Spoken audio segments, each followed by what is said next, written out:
Hi, I'm Dr. Phil Parker. A lot of people have been asking me recently about long COVID. What is it? How do you get it? What are the symptoms? And what do you do about it? This video explains everything you need to know. I hope you find it useful. So we know about COVID, we know about coronavirus. The acute infection tends to affect the respiratory tract, so the lungs.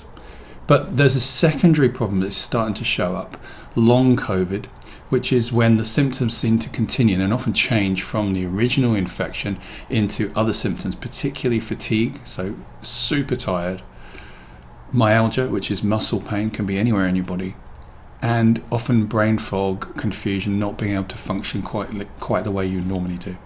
And we're seeing much more of this at the moment. There's a real concern about this, and it's also been identified in previous viral outbreaks. So, pandemic of 1918, which killed thousands, millions of people actually.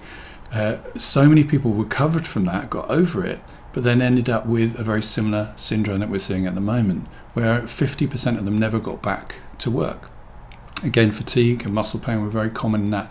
Same with the SARS epidemic and the Ebola of recent years. Same thing. People who recovered from it didn't fully recover.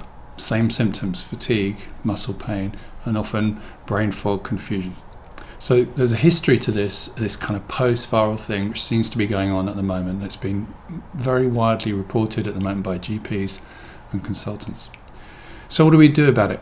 Well, first of all, it will go, you will get over it. There are ways to recover, to help you to recover. We've started to do some studies, some case studies, to see if the Lightning process, which has a good track record of helping people with exactly these things, fatigue and muscle pain and brain fog, can help. And the results, we haven't published them yet, but they are promising. So we're hopeful this is going to be one of the solutions.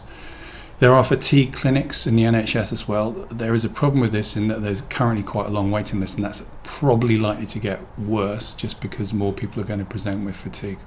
But there are solutions, there are ways out of it.